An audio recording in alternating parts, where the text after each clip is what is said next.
We are live. We are live. I know you missed that from the last episode. Welcome to Doing Bits Live with me, Eshaan Akbar, and the as yet uncancelled Vittorio Angelone. Look, How we are you, we live Vittorio? in hope of cancellation because the only true artistic freedom comes through cancellation, I believe. So we'll see. I'm working on it. Okay, I'm working on it. Have you recovered from your last 24 hours? I really enjoyed it. The feeling So of did I. we should refer. I got kicked out of a comedian's Facebook group yesterday For because celebrating the celebrated paedophile Chris D'Elia. That's what he yes, did. He's for celebrating. calling a pedo, I got kicked out of the comedian's Facebook group. And then there was a 250 comment long thread about whether or not I am a good person. Yes. and, Yeah. And I started a petition to get Vittorio cancelled from all of comedy. and I agree. Look, what difference would it make at the minute? and That's true. Everyone's cancelled from comedy at the moment. exactly. But I mean, So we've welcome come to out. Doing Bits Live. I'm I'm happy to be back. Sorry I couldn't make it on Tuesday. I did receive a lot of comments though saying that Ishan, there's too many white faces. I thought Black Lives Mattered. What's going on? There's too many white faces on this podcast. So to redress the balance, I'm very happy to have our guest. That's not the only reason he's here though. That's not the We're only not reason. tokenizing you, okay? Our guest tonight is he's absolutely hilarious. You would have seen his very successful show, Muzlamic. He's a wonderful comedian. He's also one of the most balanced cricket commentators I've ever come across, considering he's a Pakistani, I have to say. It's Aatif Nawaz. Hello, Aatif. Hey man, how's it going? Good. It's nice to see you away from Instagram. We do a lot of Instagram lives together, don't we? We do. We frustrate people way into the late nights. It's very fun. Yeah, this is cool, man. I'm really only Sexually really here. frustrate, right? You Well, sexually frustrate them. obviously. I mean, I didn't even feel like that needed to be said, but I'm glad somebody said it. To be fair, I only really came here to talk to Vittorio. Really, I've been sent on a mission from the group. On it's kind of like a what do you call it? You know, one of those missions where you send people to bring religion to like a third world country. What's that called? Missionary. Yeah, on a mission. Yeah, mission. Am On I a- on a missionary mission? I don't know what the word is. It's This just is like this is appalling. colonialism. Missionary is Colonialism. That's the word. Yeah, I'm here to colonize you. Colonize. Yeah, no, Wow. yeah, no, that's really fun. There's a reason we call like- it doing bits. Can I just say, I saw that comment, but the most impressive part of it you've left out is that you didn't just write Chris D'Elia, you attempted to tag Chris D'Elia with an @ sign as well. That was the bit that got me. And yeah, man, how dare you tell a joke in a comedy forum, Victoria? What's wrong with you, Dare you. man? Who do you think you are? Honestly, You should be cancelled at least until the end of the lockdown, I think. You should not be allowed to perform at Edinburgh Fringe Festival 2020. Agreed. Okay, I'll take that. I I'll take agree. that. That's a fair punishment. Fine. Yeah, good. Now, those of you who are regular listeners will know Doing Bits is the podcast where we invite some of our favourite comedians from all around the world to talk about the ideas that Vittorio says are, Quarantined in our brains. and do we wish he kept some of those ideas quarantined, Vittorio? Oh my God. It's a killer line. It It's gets every Victoria. guest. Now, so I guess Aatif, like I said to you, he is a wonderful writer, comedian, and a cricket fanatic, a bit like me, also a Bollywood fanatic. But we're here to talk about stand-up. So, Aatif, let's kick straight off. Tell us what you miss about live stand-up. It's really cheesy, but just audiences, like real audiences rather than digital ones. Because I've done a lot of these kind of digital gigs, and effectively you're doing the same thing. You're kind of telling a joke, but I kind of miss the sensory experience of doing stand-up. You know, like being in front of people, being able to kind of, you know, see them right there, respond, control that, feel kind of powerful in that moment. I really do miss that. Also, and this is probably very cheesy, but I really miss the money. Like that was a big part of it for me. It was a big part of it for me. I'm not gonna lie. Like I'm a high maintenance person, and you know, very like as Ishan said, very successful. So you know, I miss that sweet cheddar. What can I do? All the sweet cheddar. How long have you stand-up? since 2008, so just over 12 years now. Just over 12 years. And was there a particular circuit you started on? What was your journey? How did it all work? Well, I kind of I didn't know much about stand-up. I did some comedy nights at university, but like I didn't really know what the scene was, or it felt like a closed club because I watched it on TV. I had no idea, and Google hadn't quite blown up yet. So it was kind of several years later. So in 2008, my university held this kind of like alumni talent night, and I went along to that with my then girlfriend, and like she's like, oh, you know what, you should go tell some jokes and stuff. And I thought, okay, let's do that, and I did that, and it was really fun. And I thought, okay, there's got to be another way to do this, and as soon as you realized you were good at it, you dumped her. I wish. As soon as when she realized how good I was at it, she dumped me, which tells you exactly how good I was at it immediately. The aptitude I showed. But yeah, no, I kind of ended up Googling my way to something, and I came across something called the Comedy Bin, which was a really fun kind of circuit for open mic, brand new, mostly new level comedians. Sorry? Is that what I'm in now? The Comedy Bin? No, you're in a different kind of comedy bin. You're in the comedy recycle bin. But we're like, I mean, the thing that was really cool was a guy called Jay Rechsteiner who ran it, and he had like 12 to 14 gigs around the. Was this the London-based thing? Yeah, it was a London thing. There were gigs all over the place, and I went and started doing a lot of his gigs, and I'd turn up, and I was pretty awful. I remember just really struggling in the early days and just not really understanding the craft of it or the art of it, and just kind of trying to mimic styles I'd seen on TV, and just like being really filthy. And I was so self-conscious, I went by a stage name in the early days, which was Alex Nudeman. Sorry, your stage name was Alex Nudeman. Yes, that's right. Yeah. I did not know this. Yeah. If you go on YouTube, you'll find loads of videos under Alex Nudeman. Why? How do you spell Nude? Exactly the way you're imagining it. Exactly that way. Why?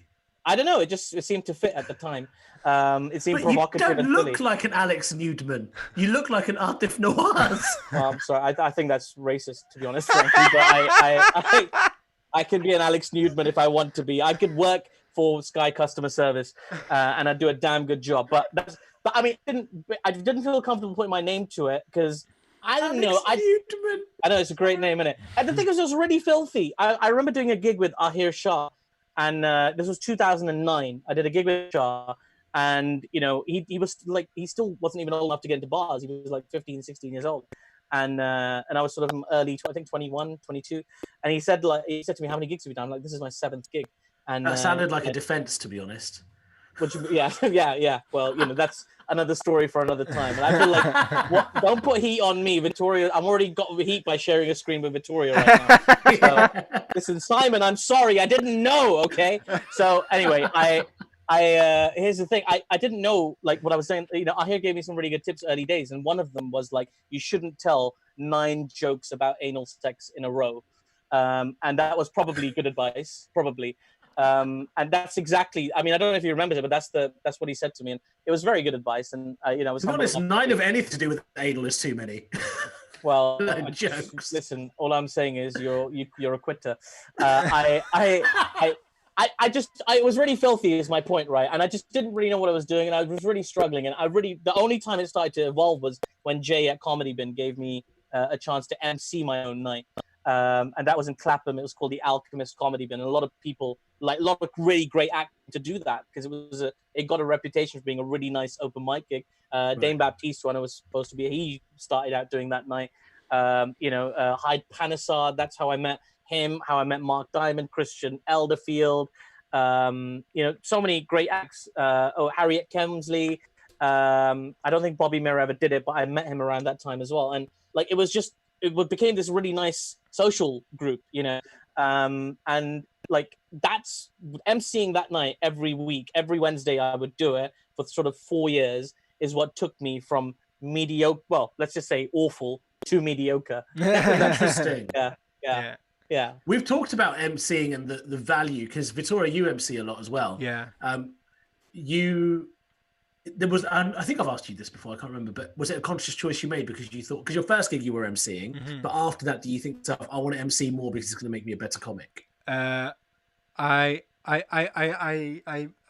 was kind of unconscious for a little while, and then there was a point where I realized the benefit in it, that it really helped me turn over material. And then I met Kevin Bridges at a Celtic match and was chatting to him about comedy and shitting myself at the same You time. might just want to pick up the name that you just leave it on the floor. And he was like, what kind of stuff are you doing? And I was like, oh, I'm emceeing these 2 shows a week. And he was like, keep doing that, especially if there's any repeat audience, because it'll make you turn over material and make you prolific in terms of writing. And I was like, yeah, that makes so much sense. That's the way to fucking do it. Are there, because you and I think we've gigged, we've done, I don't want to call it the Asian circuit, but quote unquote the Asian circuit together quite a bit. Are there particular gigs that you're really looking forward to going back to when this is all done and dusted?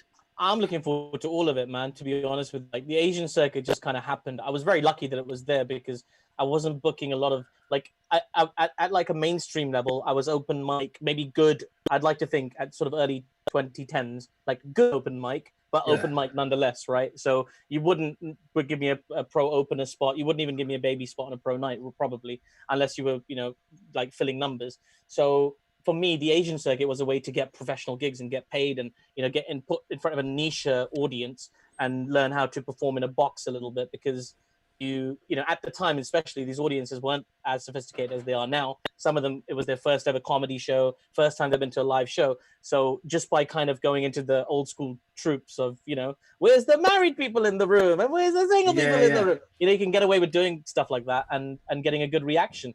So like I was really grateful because it helped me develop a bit more confidence.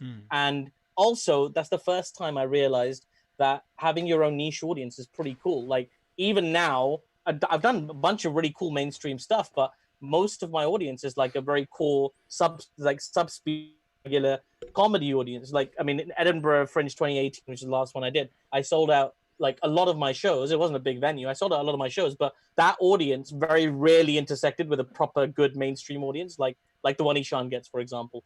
So like but I was lucky. They come and see me and I'm happy with that. It doesn't matter who it is. No audience feels better than the other to me. Anybody that comes to see me, I do my best to give them a damn good show. Your niche audience thing is so true because I think you're the first comic we've had on this who had a tweet from their OnlyFans account. No, not OnlyFans. OnlyFans. Oh, no, not OnlyFans. Sorry, you've got a secret. Aatif Nawaz fans account. Sorry, I didn't mean OnlyFans. Yeah. No, I know the chap who runs that. He's a lovely guy. Thanks, Zahir. I appreciate it, buddy. But I mean, it's just one of those things. It's not something I like. It doesn't make you feel special particularly. It's nice, but it's not the goal. The goal is just to have an audience that'll follow you and be interested in the next thing that you write or the next thing that you care about and give you leeway. And that's all I really wanted. But really, like you had Tez on this, right? He's not got a fans account, I don't think. Yeah, he's got fans. Like he's trying to force them into it by calling them Tesbians, but they've not set up a fans account. I mean, it's not really a big deal. I don't think that's a good way to, because some people are like, oh, if you're on Wikipedia, then you've made it, and that's really not a big thing. If you've got the blue thingy on Twitter or Instagram, then you've made it. But it's all just so trivial and nonsense, really. It doesn't make any difference whatsoever to whether you're a good comic or not. Like the best comics I've ever met were people I'd never heard of or have zero social media following and stuff. Like, Kane Brown, who I had a chance to tour with a lot last year. He's phenomenal. Killer. For my money, one of the of the ones I've gigged with, probably top one of the 5 best comedians I've ever performed with, regardless of any kind of. Can you name more, please? Say Eshaan Akbar. Eshaan Akbar. And the other 3 aren't really worth mentioning. Yeah, thank you. Correct. I haven't gigged with you yet, Vittorio, but you, me, Crystalia, I think we'll kill it. You might never gig with Vittorio. That's the point. We've not I'm had going to relaunch him. I'm going to relaunch Vittorio. I'm going to rename you as well. I'm going to call you Bilal Ilyas. And I'm going to take you to the Asian comedy circuit. I'm going to make you like the Shah Rukh Khan of comedy. He's a handsome guy already. He's a handsome guy. And we've always said the Irish are very much the Asians of Europe. We've said it all the time. Yeah. Yeah, the That's Asians that's of a the Eurovision ridiculous Song thing to Contest. say. Asia's a continent and Europe's a continent. You can't be the continent of a continent. No, he didn't Listen. finish the sentence. He meant Asians of the Eurovision Song Contest. We've not had one before like you who has done the Asian circuit other than myself. Would you mind taking a bit of time to explaining what you see are the differences between the Asian circuit and the mainstream circuit? Sure. Like, I mean, on the mainstream circuit, certainly when I was kind of coming into comedy, it was very rare to have more than one, maybe two comedians of color, particularly brown comedians on the lineup. And if you did, you'd be on the other end of the lineup. Like, one is second, one is ninth or whatever. But it was very rare for promoters to put two brown comics on the same show. And that's changed now. But in between that, an Asian comedy show would allow you to put 4 or 5 or 6 brown comics on the same lineup. A lot of South Asian people attend them. A lot of non-South people attend them as well because they just like that huge skewed towards South Asian topics, Bollywood, cricket, arranged marriage, regular marriage. Not to imply that arranged marriage is not. Please don't cancel me. Just like things you might think South Asian people are sort of into. Having said that, there were a lot of comics who subverted that anyway. Like, I mean, Mickey Sharma is a great comedian who goes to these nights and frequently just embarrasses the hell out of these. Because there's something quite jarring about seeing a brown man talk you through his sexual prowess. So you don't get this. So very common. But yeah, I mean, that's it. Sometimes it's a family-friendly environment. Yes. You don't swear. You don't talk about sex as much. Even though, as I say, that's changing, and it's quite a broad spectrum. The Asian thing, the Asian gig thing. Great promoter called Desi Central. He puts on these crack shows at really nice clubs, and kind of he serves as a gateway for a lot of people to these comedy shows. So basically, Asian comedy circuit is like a parallel circuit to the mainstream circuit, where a lot of South Asian performers, perform to South Asian audiences predominantly.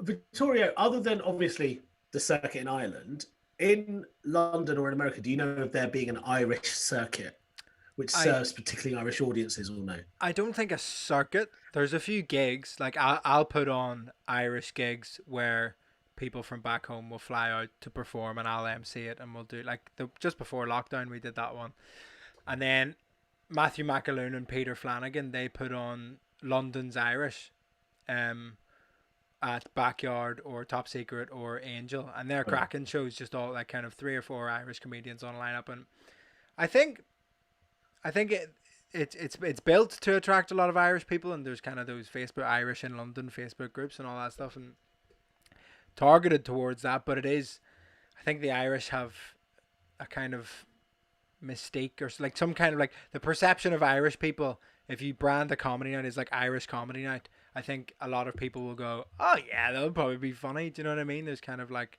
a positive stereotype of sorts.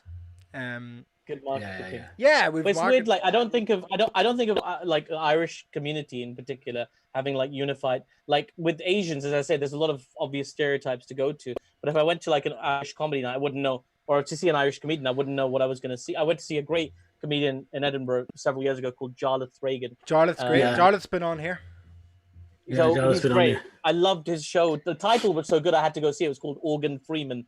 And it was about him donating, it's such a good title. It's about him donating one of his organs to his brother. And like, that's not what I expected, but I don't know. It's stereotype weird. Like, I really genuinely feel like they only applied to brown people. No, I think... If you don't have the benefit of watching this on YouTube, you missed Aatif's brilliant face just as he said it. Where was your last gig and how did it go? My last gig was yesterday on my computer, and it was kind of fun. It was for a wonderful comedian called Juliet. Gosh, the name's going. Aaron. I saw Burton. Juliet Burton, right? Yeah. And it was a lovely gig. And Juliet Myers is great as well, by the way. But yeah, it was just an online thing, and it was really fun, and I enjoyed it, and it was great. No real substitute for the real thing. Do you mean the last real gig? Yeah, what was the last real gig? Yeah. The last real gig I did was Top Secret in February. No, actually, no. It was at Museum of Comedy in March, just before the pandemic. and that was ready. So I was on there with Lost Voice guy and Laura Lex, and To be fair, we got to 19 minutes without Top Secret being mentioned. That was pretty good. That's probably a record, I So, think. and it was mentioned erroneously as well. So apologize, but I meant to say Museum of Comedy, which is really a better fit for me. So no offense, but like that was the last gig, and it was great fun. I've always found the name Museum of Comedy quite weird because the museum actually revels in silence. I don't know why. Well, when I performed there, that's exactly what happened. Yeah, so I'm not so. Museum-like. I find it quite fitting. Talk to us about your material then. So you perform you do the Asian gigs, you do the mainstream gigs. Different is the material when you're performing. It's not as different as you'd think, but I find different ways to frame it sometimes.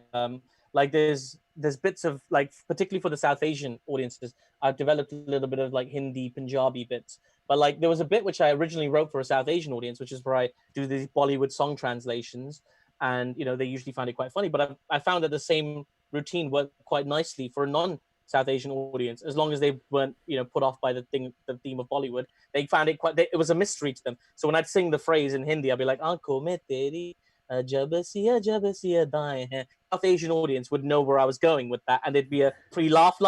Whereas with the mainstream audience, they'd be like, "What does it mean? Tell me. I'm curious." They kind of, so you pull them in, and like I don't know. A lot of it kind of overlaps. A lot of my materials kind of about the way I'm feeling, whether that's angry about political things, or feeling kind of defensive about being Muslim, or just my place in society, or just being single again after 8 years of being married. Like all of these things, whatever feels authentic, I want to talk about. And sometimes I just want to be really silly for no reason whatsoever. And I don't know, I've never really thought about it very tactically, to be honest with you. Even when I write I know you're supposed to be like very thematic and deep and meaningful with an Edinburgh show. I kind of just go in with the mentality of like, okay, I do have an arc, and this is the point I want to make, but I want to have fun, man. If it's not fun, then what's the point? Victoria, you were going to say something, I think. God knows. Sorry. It's gone. It's gone. Don't worry. Don't worry about it. Wait. Try this. Say Allah knows, and it'll come back to you. I'm already cancelled, mate. You can't.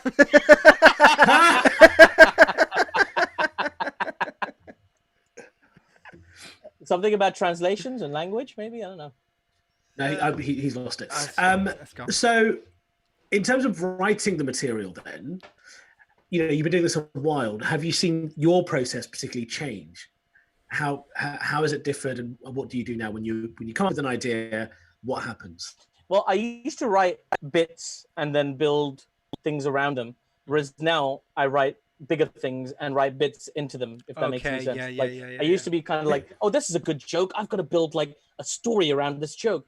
Whereas now I think, okay, what's the point I want to make, and how can I almost construct an argument with the form of, because like once you learn the art of writing a joke, or the craft of writing a joke, is pretty straightforward. Beat punch, right? As they say. Well, so you just got to build some kind of premise and give somebody a payoff to it, and if you can circle back to the end, you seem very clever with a very nice callback. But I don't go super tech on it. I do like to just stay native to an idea. So if I have an idea, writing around it. And so, for example, the show I was going to do most recent, well, I don't know, God knows what I'm going to do now, but it was going to be about, trying to find love the second time around. It was going to be called The Second Time Around. And, so it was like, now that whole process is quite interesting. And there's a lot of room for maneuver in there for jokes. There's jokes that I'll write independently, which I will shoehorn into my comedy because they're good jokes, damn it, and they deserve to be heard. So but generally, for me, I just kind of come up with a concept and write through it. I've heard some great comics. Like there was a great comedian called Andrew Lawrence, and he once shared with me his process of how he writes, and he writes a show and while he's touring his previous show, basically. And then he does the work in progress in between finishing off the other tour. And then he kind of has this cycle of writing, and he will write 5 pages a day, regardless of how he's feeling. He'll write every single day. Imran Yusuf started doing it. He recommended I do it. I've never done 5 pages in a day. I can tell you that now, but I've tried, and I always put something down to paper. Not so much in lockdown, but generally I always put something down to paper. Got a diary full of notes that I can't read anymore, and just you let those ideas kind of marinate, because they'll always back to you. They'll bounce off somewhere, or somebody will invite you onto a podcast and help you write the rest of the bit. Yeah, Exactly, that's what the Inbox is about. I heard that Chris Addison, for his 1 hour shows, once he's got everything together, he'll write an essay. Ah. So he'll write an essay about the thing that he's doing the show about and present his own arguments back to himself to make sure that he loops off threads of potential argument. God, it's so I think it's Oxbridge, too isn't much it? effort. Jesus fucking Christ. It's just fucking tell jokes, you weird bastard. I mean, it is quite weird to write an essay, like to get like A levels are done, mate. There's no going back now. That's fucking. So, but like, listen, it's worked very well for him. So, you know, who am I to doubt his technique? And everybody's got weird methods, man. Like, I know theoretically, as Vittorio says, that the art is very simple. You sit down, you think about, you sit and just write jokes, right? I mean, a couple of years ago, a chocolate brand hired me to write jokes for their Twitter handle. So, you know, you sit there, you think about, you know, the chocolate, and then you write jokes about it, and that's it. Like, it is very much. What chocolate was it? Are you allowed to say? I don't want to promote them because they didn't renew my contract, and that may or may not have to do with. Describe the chocolate without saying what it is. This will be fun. It's triangular, and it's maybe the only famous triangular chocolate. Right. Get it in airports. Yes, it's popularized by the television show Friends.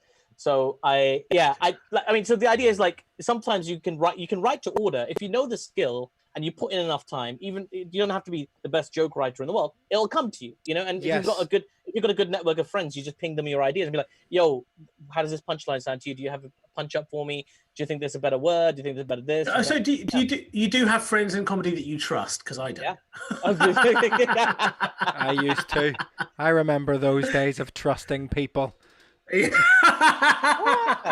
Oh man, there's loads of. I know what I feel really bad. I know there's been a lot of like negative experiences being highlighted recently in comedy, and I've had some negative experiences. But sort of by and large, it's been wonderful. It's been like the nicest thing I could have done with my life is decide to tell jokes for a living because I met amazing people. And a lot of the times I hear stories about the people I think are amazing, and they're like, "No, but this guy's a so and so because this girl is a so and so," and I'm like, "But we had such a lovely time. You know, we had ice cream outside the Horatia on Main Street in London." You know, like I remember, I've got these lovely little memories with comedians that nobody likes. I mean, there's a comedian. I hope he wouldn't mind me referencing him. I don't even think he has the internet anymore. The comedian called Johnny Armstrong. I don't know if you remember him. Yeah. He would do this hilarious thing where he'd do half a set in English and then repeat it in German.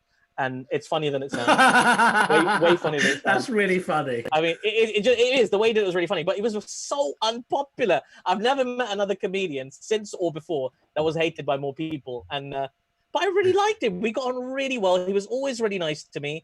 And, you know, I always had a spot for him because he got laughs and I enjoyed his work. And I don't know. I feel like what I mean to say is I feel like I've had a better experience and like I've got that privilege of good experience. And alongside that came this amazing network of people that you can feel secure to, or you got to be open to it as well. This is the thing. Like some people are very precious. Like if you try and give them notes, they'll just get aggressive. I mean, I don't know if you remember this, Eshaan. We were at dinner once and there was a comedian, and I won't mention her obviously, but somebody gave her a note and, you know, it all kicked off really badly. Yeah. So, you know, that's very common, sadly. People are a bit insecure about taking notes, but I'm here all day. I'll take notes from anybody. Like if anybody has an idea for me, as long as it's unconditional, and I can be like, "Nah, man, that's shit. I'm not taking that." It has to just be both. You have to receive it, and they have to receive what you think about it, and that's just fine. Yeah, what about from an audience member? Would you ever receive a comment from an audience member? I've definitely had notes from audience members. Often they're not like. This is one of the things about doing Asian gigs is you'll get like older Asian uncle type guys who will be like, "Oh, you know what? You should tell this one in your next show. It's really funny." Honestly, like I was at this wedding last, it was so funny, honestly. And then the Bengali guy was short, and you know, so like. You have to do you know what my favourite thing is? Tez has talked about this too. Vittorio, I don't know if you had this experience. But at Asian gigs, uncles will come up to him and be like, "You know, you're really funny. Well, you should do live at the Apollo. Why don't you talk to them and do it?" And they're like, "If only it worked that way, bro." Would you ever do live at the Apollo? Yes.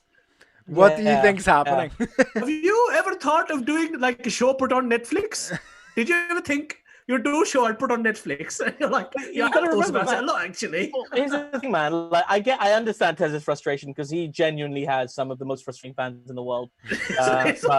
But like, but the thing is, like, the Joe public is not an insider to this industry. Do you know what I mean? Like, they don't understand the struggles. Like, I have people 12, 13 years in who ask me things like, can you really make a living doing comedy? Like, you know, and this is like, I was talking to No, a I think you're giving them too much credit. I've not gone up to someone after they pass a driving test and said, you should do Formula One. That's never happened. Oh, I do You've that all got the to think time. about- You should do that. It's so much fun. Honestly, just instilling them with false confidence is the best. But like, no, honestly, I was on a dating app talking to like a 34-year-old dentist a couple of days ago, and she asked me, she's like, "Can you make a living doing comedy?" Oh She even God, said, yeah. like, how did your parents feel about you deciding to do comedy? Are you still on speaking terms? And at that point, I was like, I'm mad. It's I mean, what can you do, right? Like, that belief is out there, but generally people just don't know that there's a huge struggle. There's hundreds and thousands of comedians out there, all of whom want the same thing. There's a political process. There is no meritocracy in comedy in the UK. The best person will never always rise to the top. It's about luck. It's about networking. It's about working hard, being seen, and being very lucky as well. You got to just be in the right spot at the right time. You know, there's comics that are way above me that I rate myself higher than. Equally, there's comics that are way above me that I rate way higher than myself. And it's just not a meritocracy, which is a reason why you always never take yourself too seriously, because you've got a nice spot today. Someone's going to take a shit on you tomorrow. I agree with you up to a point, because I will say that the McIntyres, Flanagans, the Bridges of this world, it is undoubted that I do think that there isn't a meritocracy up to a certain level in comedy where you get rewarded for having the right opinion, or you get rewarded for being on the zeitgeist. But to get to that A-list level where you're doing arenas, you have to be undeniably funny, in my opinion. I agree with you. Let me just clarify. I didn't mean that comics that have that biggest platform aren't necessarily funny. It's more about getting that break. Like when I talk about the comics like Kane Brown or any of the guys you'll see, Scott Capurro, who I think is awesome. Yeah, right? Like the guys Kane is killer. The people you'll killer. see. Jeff Innocent, one of the ones for me. You know, people. Like, you should be on TV every fucking week, Jeff. Like what? Well, like yeah. Well, yeah, 100%. And like, you know, Nabil Rashid, I've seen him for 10 years. He was always that good. I was at some of his first gigs. It's not like he's just become good. He just got discovered because of BGT by the masses, but he worked literally 7, 8, 9 years to become an overnight sensation. So it's not, you're right. It's getting that break. Yeah. When you get to that break and you've got that audience in front of you, then you sink or swim. I'm not taking anything away from who've got that platform. I'm just saying, to break from the pack, to get that kind of watershed moment in your career, it requires a lot of luck, as well as work, as well as working on your craft, as well as developing your own character and all the cool comedy nonsense. Let's talk about topics then, because to it earlier where you said, you know, sometimes you'd like to talk about your feelings or observations about the political situation or what it's like to be a Muslim. Your critically acclaimed and well-received Muzlamic sketch show harked to that. Are there topics that you choose not to talk about? Do you think there's any topics that are off limits for a comedian? I don't think there's anything off limits necessarily. I would personally feel uncomfortable talking about things that I didn't have detailed knowledge about, right? So, like, for example, like, I don't know, football, for example. It's very, very trivial example, but I would feel comfortable beyond a certain point joking about football because I can't go beyond anything really superficial. And if I'm feeling superficial, that's fine. But my level of, I remember once I was actually at Blackburn Rovers Football Club, right? And I was doing some kind of corporate gig. This is 2011, 12, 13, early days. Anyway, I'm at this corporate gig and I'm on stage and I'm in a suit and they've just seen a bunch of really exotic dances and stuff like that. And now I've got to do comedy while they have their food. And I'm up on stage and I said something like, you know, guys, it's so heartening to be at this beautiful stadium where so many incredible goals have been scored. I mean, they've been scored by other teams, but they were scored here. Guys, you with me? You with me? You with me? I like it. Nobody was with me. Nobody liked it, Eshaan. Nobody liked it. People in Blackburn really like Blackburn Rovers, is what I learned that day. Like Tez Ilyas. Yeah. Well, yeah. I mean, he probably sent the boys round. So, I mean, nothing's really off topic, but there's things I enjoy talking about more. Like, first and foremost, I want to enjoy what I'm doing. Like, you don't do stand-up comedy to do something that feels like a chore or to represent something that feels like a burden.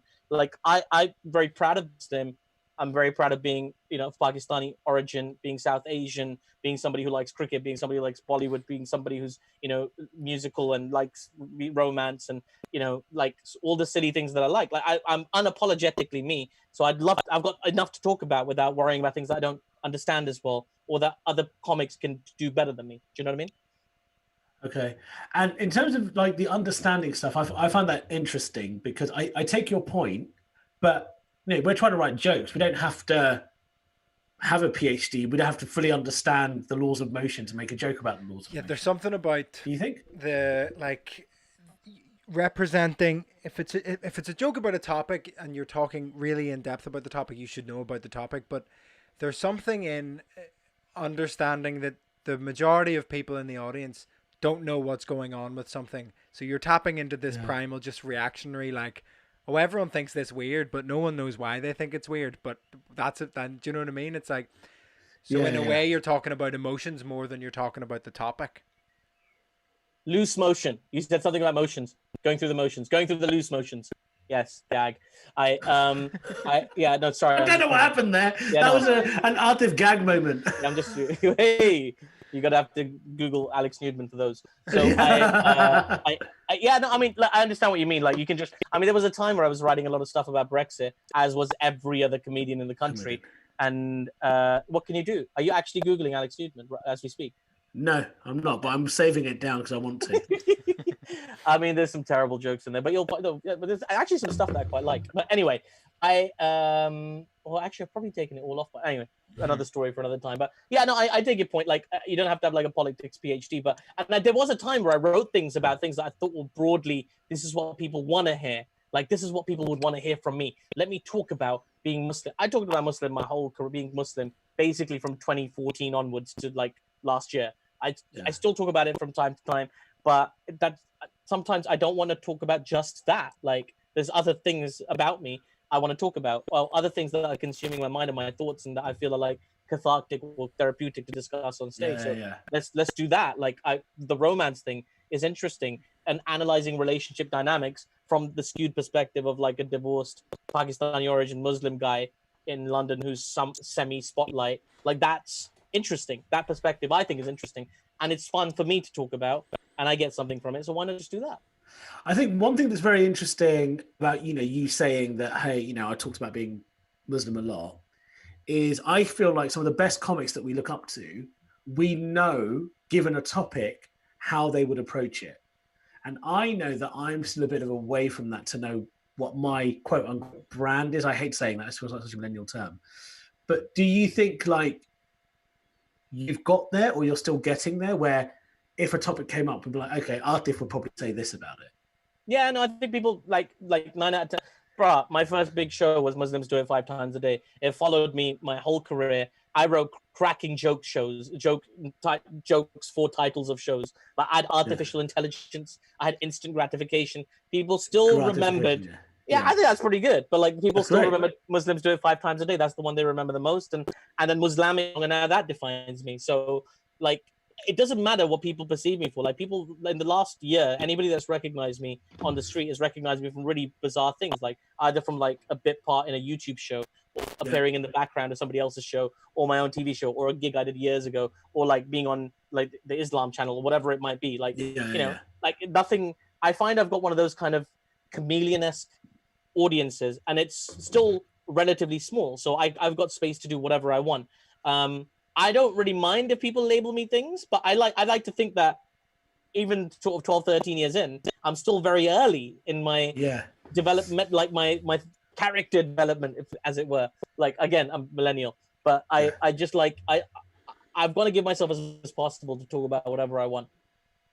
I think that's the thing I'm really looking forward to as a comic, is getting to the stage where one day, in a sense, someone's doing an impression of me because they hate me. Right? They might be like, oh, I bet Eshaan says, mana, mana, mana, mana, because that means I've got my voice. Do you know what I mean? I know what you mean. And there's a lot of chat about, finding your voice as a comedian.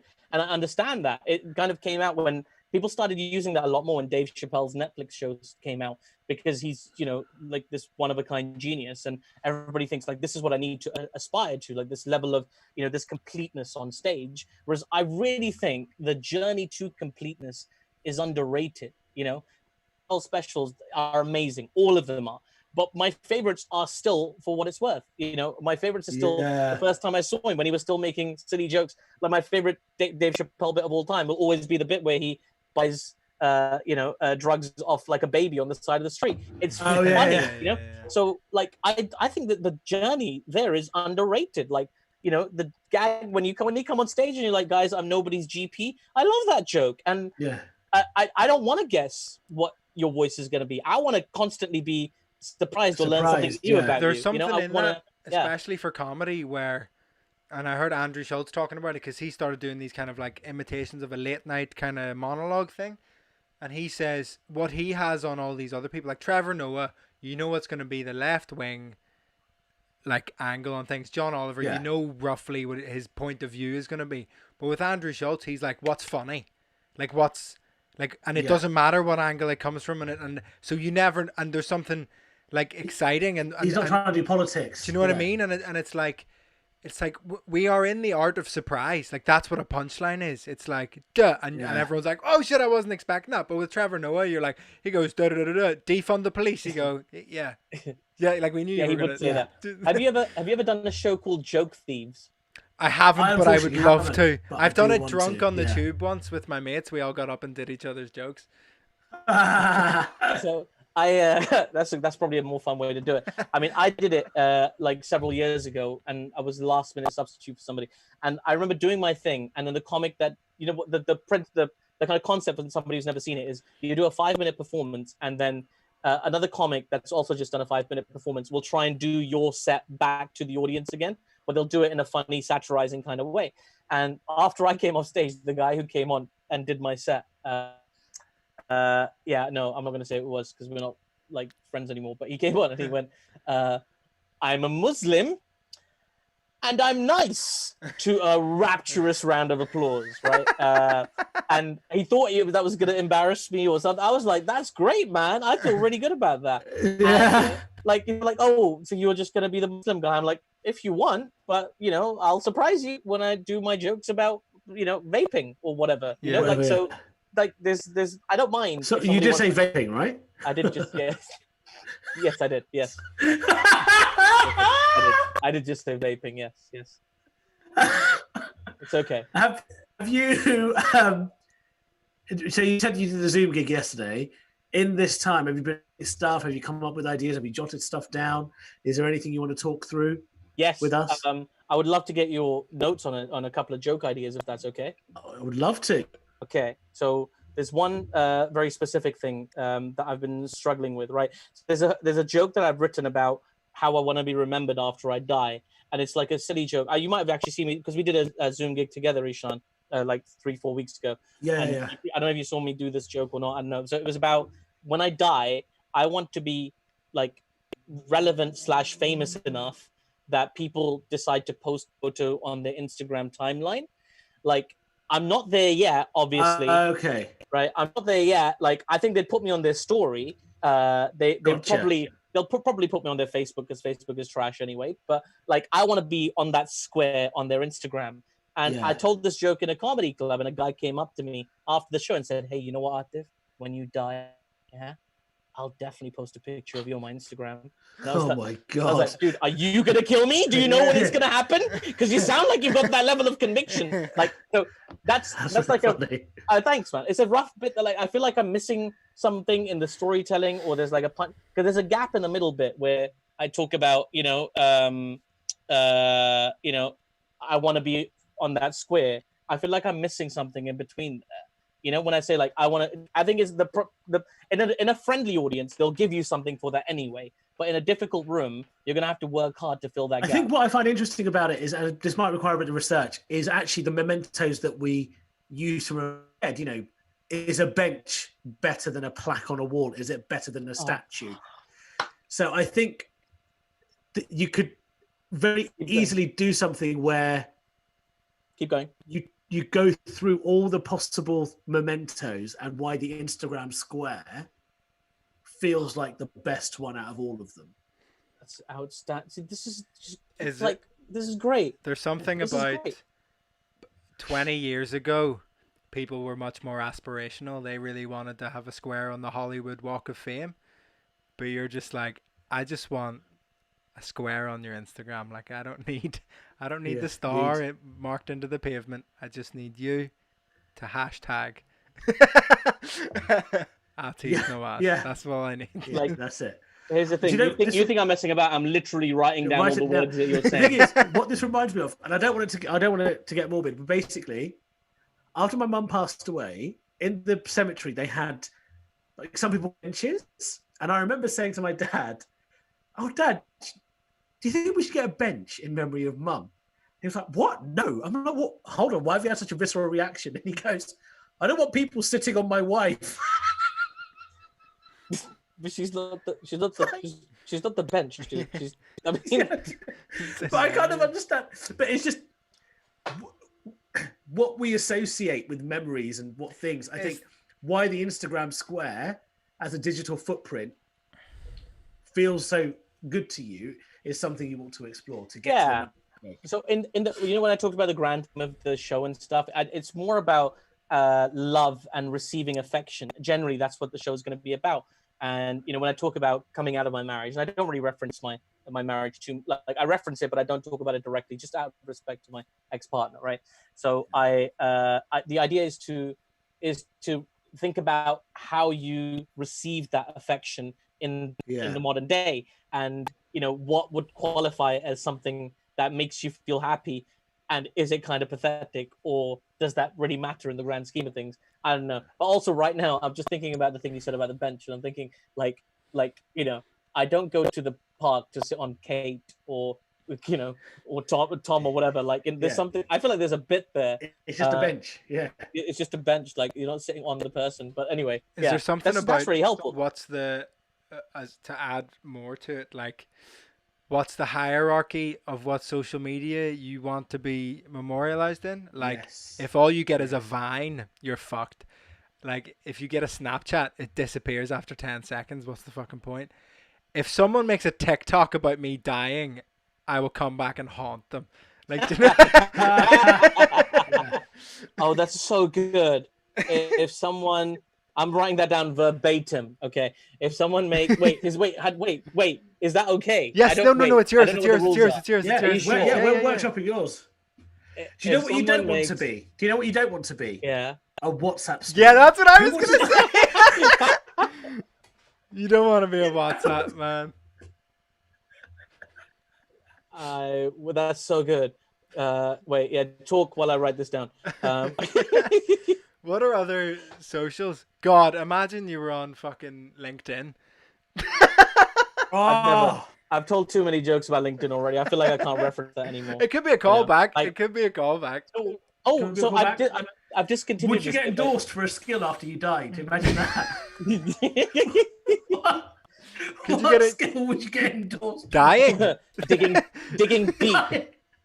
Digging deep. Sorry, that's so. I apologize to anybody that was offended by that joke. But it was really funny, you have to admit. So can I do another bit? Can you help me with another bit? This is really good, guys. Man. We should just do forget the podcast. I'll buy you guys some Nando's. We'll do this. This is what the podcast is. Yeah. We're doing bits. This is so. If anybody else cancels on you, just call me. I'm here. I got loads of these things I want to test out. Okay. Okay. So here's a bit I've got, right, which is about growing up in a really homophobic environment, right? So I haven't worked it all out yet, but essentially it's about worrying that I've got residual homophobia built up in my mind. So even if I feel like I've come to terms with everything, and come to terms with things and understood things, and been through some kind of mental transition, still worry if there's homophobia buried at the back of my mind. And this came to the fore when I was in the park in lockdown. I went for the my government right walk. And I saw this man and another man walking hand in hand, and I felt this kind of my stomach churn a little bit, and I was like, and instantly I caught myself. I was like, Aatif, you flipping homophobe. How dare you feel like that, man? You're a disgusting person. How have you not worked that homophobia? But luckily, moments later, I saw a man and a woman also holding hands, and it inspired the same feeling inside me. So it turns out I don't hate gay people. I hate happy people. That's good. So, but yeah, do you think that's a complete bit, or do you think that I feel it feels clumsy again? Because again, like I do these, I'm really bad at this, and Imran Yusuf called me out for this one time as well about telling these really big stories for sometimes lackluster punchlines at the end. So There's like, there's a punchline I thought you were gonna say, and it's maybe an alternate ending to the joke. Oh, tell me. Where you go, I saw these two guys hands in hand in the park, and I got this feeling in the pit of my stomach, and I was like, what's going on? Am I homophobic? Like, what? Why am I feeling this uncomfortable when I see these two men in the park? But luckily, like moments later, I shit myself, so it was fine. Like, I was just very, very ill. But actually, do you know what? What I like about this is you can refer to so many instances where you think you're being homophobic, but really it's like you want to shit yourself or something spurious is happening. Yeah. But because what I like about that, what Vittorio just said there, is that residual homophobia gets triggered because you're worrying. Yes. But actually, you're not homophobic. It's just you've made that association that you might be. That's what I like about it, potentially. Yeah. I want to be super clear about these things as well, because like I know I'm not homophobic. Yes, but, consciously. Like, my audience doesn't necessarily know that. So I have to be very nuanced. That's a really funny. I really love the idea of you making that statement on stage as well. Listen, I know I'm not homophobic. No, but like, listen, this is going to be jarring for a lot of people, but I've got to tell you this, right? And I hate to call out my own community, but this happens sometimes. You'll say something that is horrible, expecting people to like sigh or gasp or something, and that's part of your act. But you'll say something like, sometimes I think I'm really homophobic, and the crowd will be like, yeah, we hate like they'll jump on that. It does happen. So and it's quite shocking, and all of a sudden you're like, can I even do the rest of this joke and make it out of the venue alive? So yeah, I mean, I want to be really careful because like I feel like I'm dragging a lot of my audience with me. Like I know some comics are just straight up like, if you've got problematic views about anything, I don't want you to come to my shows. I want people with problematic views to come to my shows because I feel like I'll take them with me. I've been in those problematic shoes, man. Like I know it's not a very cool thing to say, but I've used homophobic slurs before. You know what? It's important. It's important, man. It's important to also. I don't think enough comics do that. All comics seem to present themselves as paragons of virtue from the moment they were born. I'm that now, but I wasn't before. Is my point. Yeah, but we never talk about the journey that we've gone through to stop being homophobic or whatever it might be. Man, I think I had met like 3 people of color before I moved to London, and the kind of learning curve of arriving in London and being like, I don't know anything about any of these people. I'm probably being very insensitive. I'm trying not to be, but I just have absolutely no knowledge of what's going on. I come from a very white place. Yeah. And like the thing is, like in London, you're very entitled as a brown man anyway, because like you're always surrounded by there's this proliferation of metropolitan belief as well. So people understand cultures, norms. Or he probably doesn't drink. Probably he probably does. He probably needs to go.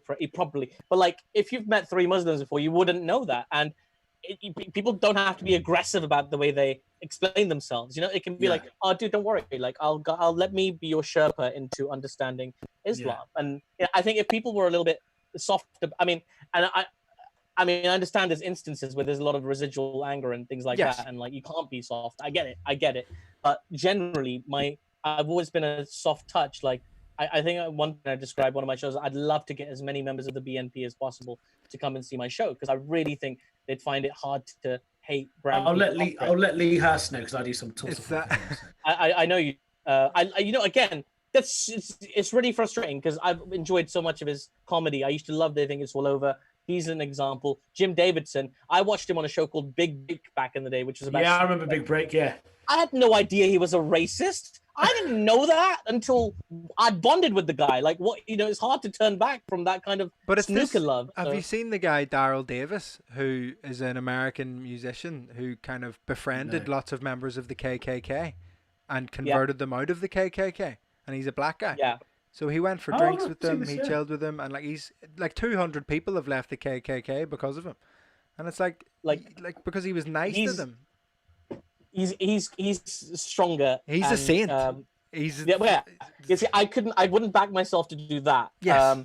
But I'd like to just. I'm not kidding myself. I'm not a force for like groundbreaking cultural change. I'm just trying to take the ticker slightly just in this plant a direction, seed, and hopefully, just a yeah, little. just a little pass on its way to the goal. I have Is that a potentially possible thing? bad news in the YouTube live chat. Someone, Ezzy, has said I saw a Oh, comedian on TikTok do that bit about residual homophobia just today. oh God! Oh, I'm sure I've put that on my TikTok. So maybe Maybe it was you, and she hasn't. maybe it was Actually. me. Ugh, I I didn't. mean, I've done it. Well, we'll the see. thing Like, is it you can have the same premise. look, everyone And- has residual homophobia. Okay. This is it. Yeah, yeah. Everybody has residual yeah. homophobia. That's I all think right. I think I've got to rework that anyway because I'm just a bit uncomfortable about the way I'm introducing the premise anyway. Why? I think Why? because I think I'm not in control of the emotions in the room. Like I think it's very important to be. You don't have to be completely in control, but it's like you're walking a dog, right? And an aggressive dog. It's like when you're talking about homophobia, it's an issue that can blow up. So you gotta be in control of your aggressive dog as you walk it through the park. Okay, if you let it go, it can start biting people. And what I mean by that is, if I'm no longer in control of the mood, the story, the texture of that joke, it can have unintended consequences and actually be offensive and hurtful, which I don't want it to be, obviously.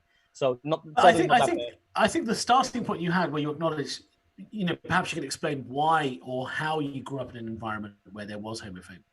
Like, yeah, but just explain that and say, it's not something that culturally they're very open to. And then I like the idea that actually you're just afraid of people who are happy. And maybe there's just a scathing commentary on the fact that that's what a lot of homophobia is. It's just people are afraid of people who are happier than them. That's interesting. I don't know. That is Could it interesting. be? Yeah. I mean, I've got to find another way round to this joke. I think part of the reason I wrote is like, years I've had one of the best jokes I ever wrote was about my gay Muslim friend. And, Yes, I remember this joke. Yeah. You remember it, so I'm not going to tell the whole joke. It's quite long, but it's probably amongst the top 5 jokes I've ever written ever. But I had this kind of nagging guilt about it because for me, it was me relaying an anecdote, like an abridged anecdote about my friend. But for people, there were people that were definitely celebrating the homophobia in that joke.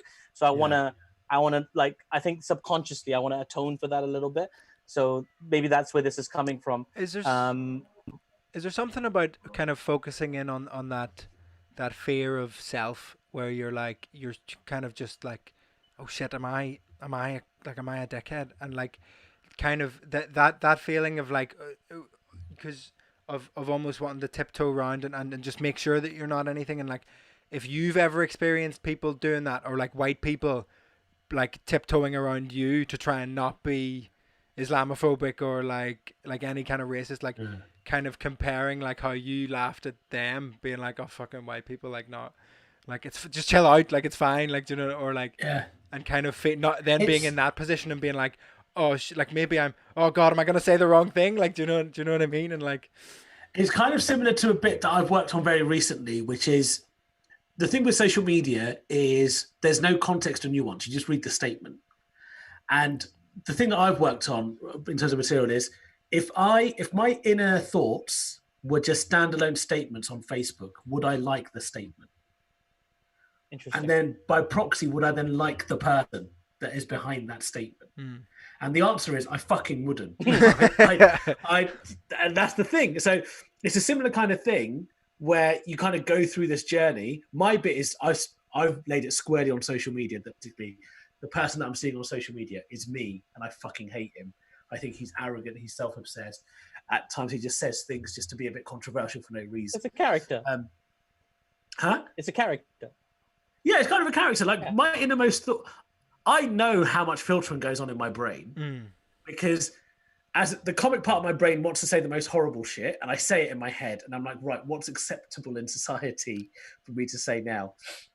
This reminds me of. And I know I've done that. I think Alfie Brown is someone who really digs into those inner thoughts and just like says them, Yeah. and there's something cathartic for the whole audience to be like, "Oh God, we've all thought it, haven't?" Like, do you know what I mean? And like being just One of my brutally favourite Alfred honest Brown with bits is like, where he's- I do this, but like Yeah. he's like he has a bit about like, I'm a dad, which is usually a sentence I say to pick up women at bars, and you're just like, oh my God, he's saying the thing. Oh, Do that's you know what I true. mean? It's like, He did this. He once did a brilliant joke about like reading Simone de Beauvoir on a bus, and this woman came on, and all he could think of was, "I really want to smell her tits." I was like, Jesus, Alfie.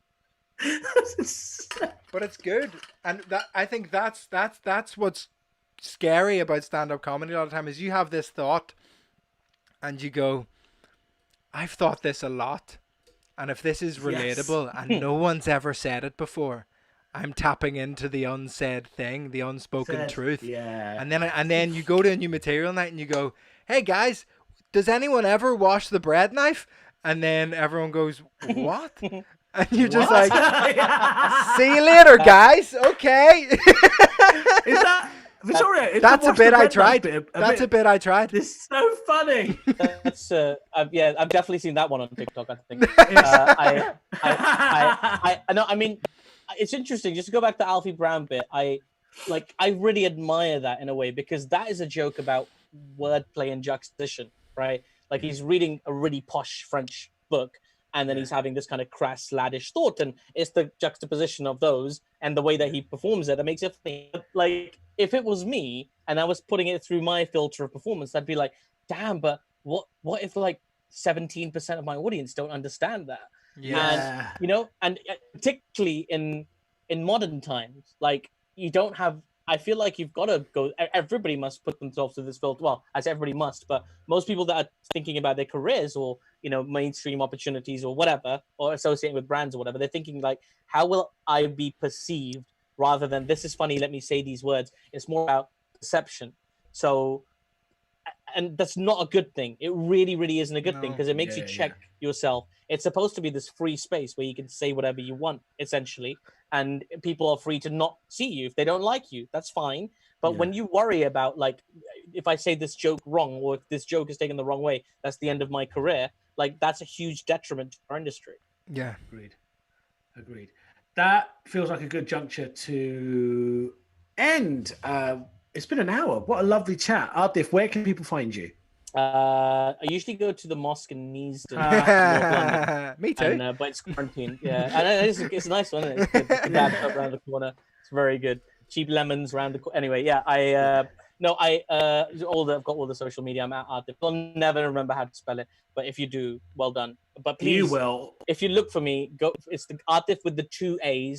Please don't follow the guy with just 1 A in his name because, like, he will not be grateful, and he's getting frustrated, frankly. And he's really homophobic, like really, really, really. Like, yeah, not even residual, like actively. So. In fact, Aatif with 1 A is your second persona, isn't it? After the other one. Make sure you follow Aatif. He's absolutely brilliant. Aatif, thank you so much. And Vittorio. Yes, if you're on YouTube, click the thumbs up, like button because what fucking difference does it make to your life? If you're on iTunes listening back, drop us a 5-star review because again, what fucking difference does it make to your life? We have brought you lots of funny jokes and funny ideas. You should give us a little rating. Yes. Absolutely wonderful. Subscribe, share it with your friends. All this crack. We're on Tuesdays and Thursdays at 7:30 live on YouTube and available on all the podcast places. It's gonna be fantastic, and I will hit end stream. And thank you so much for coming on.